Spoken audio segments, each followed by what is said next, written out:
참 예수님, 그래, 잘 지내셨나요?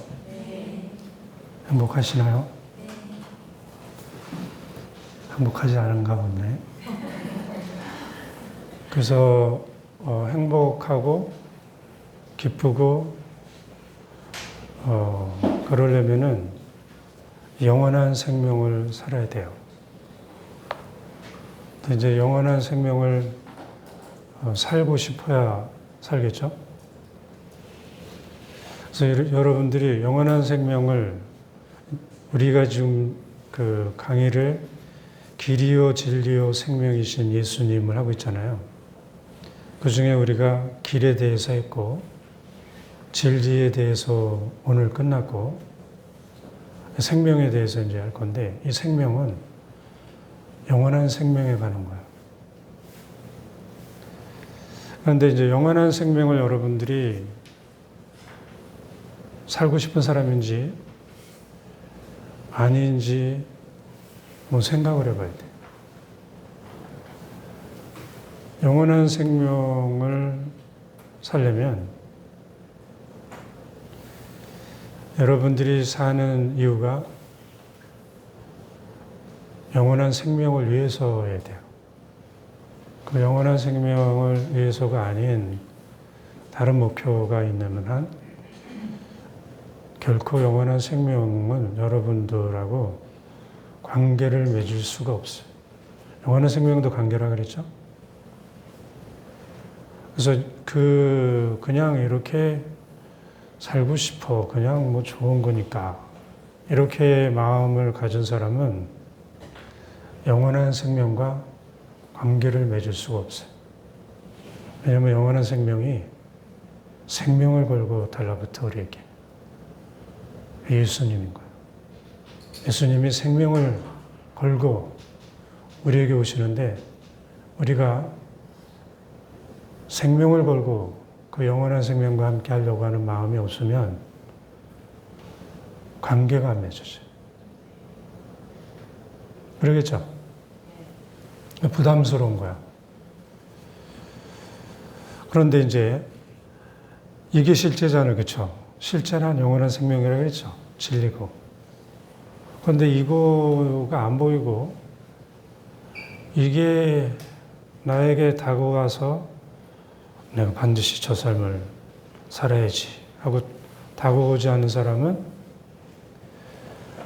못 봤으니까 그랬죠. 그러니까 이제 들어도 듣지 못하고 보아도 보지 못하는데 마치 아는 사람처럼 생각하고 있는 거야. 그걸 살고 싶지 않은 마음을 가진 사람은. 그 사람은 그냥 겉모습, 그림자가 습관이 돼서 그대로 살고 싶은 거예요. 근데 대부분이 그래요. 그러니까 그림자를 보고 얘기하는 거는 많은 경우가 헛소리겠죠. 들어도 별 내용도 없고, 그림자니까. 근데 있는 그들의 모습, 그래서 영원한 생명을 보고 사는 사람은 거기에 마음을 두고 힘을 쓰고 살겠죠. 그러니까 여기서 이 복음 말씀하고도 하늘나라에 있는 사람들 아무리 작은 일에도 영원한 생명으로 변형된 사람이죠. 변형됐다는 건 뭐예요? 아는 사람 있어요?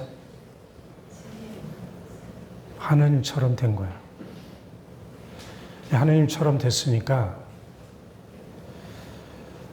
여자에게서 태어난 사람 중에 세례자 요한보다 더 큰 인물은 없다 그래도 영원한 생명으로 하느님의 지혜로 살고 그래서 영적으로 통찰하고 하느님이 다스리는 원리, 하느님이 가지고 계시는 모든 그 신성, 이것을 같이 나누고 하느님의 비밀, 하느님이 가지고 계시는 그 비밀. 그래서 예수님 말씀을 하면은 아버지께 들은 것, 비밀이 누가 듣겠어요? 어느 누구도. 예수님 외에는. 근데 그것을 함께 나누는 사람. 이 사람이 이제 영원한 생명을 사는 사람이니까 세례자 요한보다는 당연히 크겠죠. 근데 그 삶으로 여러분들을 초대하고 계셔. 그리고 그 영원한 생명을 넘치고 넘치도록 주고 싶어 하셔. 그런데 내가 원하지 않고 관심이 없으면 관계가 형성이 안 돼. 그래서 이게 이제 핵심인 거예요. 백날 얘기를 해도 이게 내 마음에 사무쳐 들어와서 내 삶이 내면화돼서 이것이 내면 안에서 살고 있지 않은 한은 이거는 여러분들이 1000만 번을 들어도 들은 사람이 아니고 보아도 보지 못하는 사람으로 오늘 들었지만 여기 나가면서 이제 다 잊어버리는 거예요. 네, 이것이 들리면 여러분들은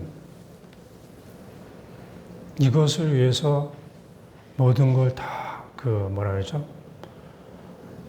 몰두하고 집중하고 투신해서 살 거예요. 우리가 언제 행복하다 그런지 알아요? 행복의 이론을 아주 놀라게 이렇게 밝히고 쓴 사람이 있어요. 그래서 제가 그분의 이렇게 논문을 봤더니 사람은 아주 집중하고 몰두하고 거기에 빠져 들어갈 때 그게 무엇이든지 행복을 느낀대요. 그러니까 여러분들이 예수님께 몰두하고 집중하고 거기에 완전히 빠져 들어가는 자체가 벌써 기쁨인 거고 또 예수님으로부터 영원한 생명을 받으면 그 영원한 생명을 제가 이렇게 오늘은 못했는데 제가 쓰면서도 이렇게 다 베풀어 주신 하느님을 생각하면서 기쁘지 않을 수가 없어요. 그래서 처음으로 이렇게 강의 준비를 하면서 기쁨을 느꼈어요. 그전에는 좀 더럽게 떨리기도 하고 그럼 예수님이 왜 쓸데없이 더럽게 떨려고 그러냐 왜 그러냐 그런데 그것도 이제 악의 유혹을 하는 것 같아요. 잘못하면 어떨까 막 이래서 제가 하는 게 아니고 예수님이 하는 거라 제가 걱정할 것도 하나도 없는데 그런 걱정도 하고 그런데 이거는 이제 다른 느낌이었어요. 그래서 여러분들이 성탄 준비하는 이 대림 시기에 뭘 기다려야 돼요? 여러분들이 지난번에 여기서 그래도 조금 말씀드린 거 있었는데 우리가 살면서 꿀떡꿀떡 삼킨 거 있다 그랬죠. 여자이기 때문에 나이가 어려서 엄마라 또 아빠라 이건 어쩔 수 없는 거지. 그래서 이렇게 꿀떡꿀떡 삼켜버리는 것들이 있어요. 굉장히 견디기 어려운 건데도. 근데 그런 것들 여러분들의 내면 안에 이게 우리는 이제 무의식 안에 있다고 얘기도 하는데 꼭 거기 있는 것만은 아니야 보니까. 그래서 여러분들이 힘들어하는 게 뭔지 그거 이제 모른다면 자꾸 알려달라고 예수님께 청하면 예수님이 살아계시잖아요. 그렇죠? 우리에게 영원한 생명을 주시려고 이 세상에 오셨는데 우리 곁에 안 계주시고 어디 가서 하실 게 뭐가 있어요. 예수님이. 어디 가실 거야? 우리를 떠나서. 반드시 우리 특별히 내 안에 내 곁에 아주 가까이 계셔. 왜냐하면 영원한 생명을 주고 싶은데 가까이 옆에 있어 해주시지. 어쩌다 계시는 게 아니고 항상 계시는 거야. 그래서 그분께 내가 힘들어하는 게 뭔지, 내가 몰라서 계속 힘들어하는 게 뭔지, 이런 것들을 알아내서 그 안에 예수님으로 채워주시면서 저를 힘들지 않게 해주십시오. 이렇게 하든가, 여러분들이 성탄에 여러분들을 기쁘게 할 수 있는, 아까 제가 말씀드렸죠? 영원한 생명을 여러분들이 산다면 여러분들은 옆에서 막 칼로 막 찌르고 막 뭐 괴롭혀도 영원한 생명을 살고 있다면 기쁘지 않을 수가 없어요. 행복하지 않을 수가 없고. 이게 영원한 생명인 거예요.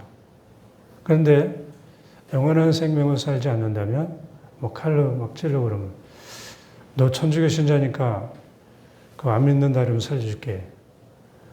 저는 믿겠습니다. 근데 이 사람이 별로 안 살고 서 찔르면 너무 아프고 뭐 괴롭고 그런데 막 기쁜 얼굴 할 수 있어요, 없어요? 기쁜 얼굴 하고 찌른 사람에게 그 고맙다고도 얘기할 수 있는 거는 그 생명이 그 사람 안에 있어야 그게 가능하겠죠. 그러니까 기쁘라고 하는 게 아니고 기쁜 거죠. 그게 이제 여러분들의 성탄인 거예요. 그래서 뭐 성탄에 이제 내가 이제 뭐 예를 들어서 어떤 희생 걷기를 하면서 예수님을 만나야지. 그래서 단식을 해야지. 9일 단식을 해서 아주 배가 쪼르륵쪼르륵 소리가 나누면서 성탄 미사를 드려야지. 이게 내가 하는 게 아니고, 그러면 여러분들이 아무리 그렇게 했다 해도 안 기뻐. 제가 그렇게 해봤어요. 9일 동안 정말 안 먹고 해봤더니, 그러면 이제 예수님의 이제 이론은 이랬어요. 9일 동안 별로 이렇게 속을 채우지 않고 성탄 때 예수님으로 나를 채우면 그게 얼마나 기쁠까. 그런데 안 기뻤어요. 배고파. 예수님 오셨지만 별로 그렇게 막 얘기했던 그 기쁨 아닌 거예요. 그래서 속으로 다른 사람 몰라도 나는 별로 안 기쁜데 좀 먹었었으면 좋았을 텐데 이런 생각도 들었어요. 그래서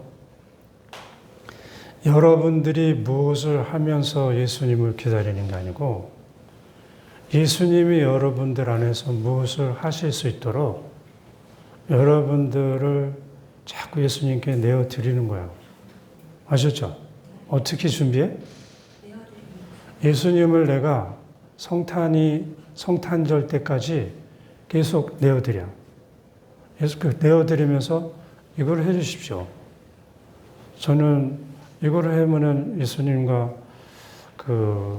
하나가 되는데 꼭 필요한 것 같습니다. 이걸 해 주십시오. 저는 이런 아픔, 이런 영적인 마음의 상처가 있습니다.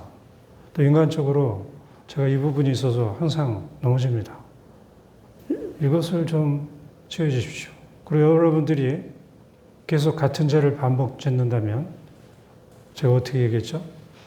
우리 인간은 같은 죄를 반복 짓는데 그 죄로부터 그 죄를 짓지 않을 능력이 있다 없다? 없다 그랬죠. 그런데 그걸 그냥 놔두고 계속 성탄 기다릴 거야? 안 되겠죠. 어떻게 해야 돼? 예수님, 제가 이런 죄를 반복 짓는데 저는 안 지려고 뭐 별의별 짓을 다 했는데 별의별 희생걷기를 다 했는데 끝내는 안 됩니다. 그래서 저에게는 죄 지지 않을 능력이 없다는 것을 알았습니다. 그러니까 예수님이 하실 수 있는데 예수님, 제가 이 죄를 짓지 않게 해주십시오. 계속 기도하면서 성탄을 맞이하면 그 죄를 그래서 짓지 않는다면 기쁘지 말라 해도 기쁘겠죠. 근데 이거는 내가 해. 그래서 내가 또 이제 잘못해서 이번 성탄절에는 내가 여기로부터 자유줘야지. 그래서 예수님, 그 제가 머리부터 빡빡 깎을까요? 또 다 단식을 할까요? 술을 마시지 말까요? 또 뭐 여자들 같은 경우 화장을 안 할까요? 화장 안 하면 또 누가 막 뭐라 그러니까 또. 그러니까 여러 가지 방법으로 그걸 안 한다고 된다 안 된다. 우리에게 그 능력이 있었으면 오늘은 하늘을 우러러 한 점의 부끄러움이 없이 사는 모든 사람이 됐을 거예요. 근데 하느님은 우리가 그렇게 살도록 창조하시지 않았어요. 그래서 우리는 하늘을 우러러 한 점의 부끄러움 없이 없는 삶을 살고자 하는 우리 욕구가 있더라도 그건 인간적인 욕구고 하느님이 하늘을 우러러 엄청나게 그 부끄러움도 뭐 그 점이 아니고 면이고 뭐 산처럼 이렇게 쌓였더라도 그거를 아무 문제 삼지 않고 영원한 생명으로 바꿔주실 수 있는 분인 거예요. 그래서 그분께 자꾸 청해서 그렇게 되어가는 사람은 지혜로운 사람인 거예요. 지혜로운 사람은 누구였어요? 자기가 불가능한 것을 하겠다고 발버둥 치지 않는 사람이 지혜로운 사람인 거예요. 근데 우리는, 인간들은 이제 잘못 생각해서 무엇이든지 할 수 있는 줄 알아. 근데 우리는 불가능한 것이 아주 많은 사람인 거예요. 근데 내가 무엇을 할 수 없는지를 아는 사람은 그거를 하면서 계속 발버둥 치면서 실수하고 안 되는 걸 계속 반복하면서 인간이 요 정도의 존재밖에 안 되는구나 하면서 괴로워하지 않겠죠. 근데 내가 알지 못하는 거를 또 할 수 없는 거를 아는 사람은 예수님께 다 청하겠죠. 예수님께는 불가능한 게 없어요. 예수님은 내가 지혜를 청하기를 얼마나 간절히 기다리고 계시는지 몰라. 그래서 청하기만 하면 그 사람의 상태에 따라, 정도에 따라서 그 지혜를 계속 주실 거예요. 지혜도 이제 한 번 받으면 끝이 아닌 거야. 지혜도 넘치고 넘치도록이라는 거는 지혜의 그 폭과 깊이와 그 질과 양과 이 엄청나다는 게 넘치고 넘치는 거죠. 그래서 받고 받아도 우리는 부족한 거예요. 그래서 그만큼 청해야 되는 거예요. 그래서 이 성탄을 이제까지 어떻게 준비하고 오셨는지 몰라도 제가 말씀드린 대로 청하는 거예요. 청해서 그것을 받고 그걸 받아서 참 기쁘다, 정말 행복하다, 그런 성찬이 되시기 바랍니다.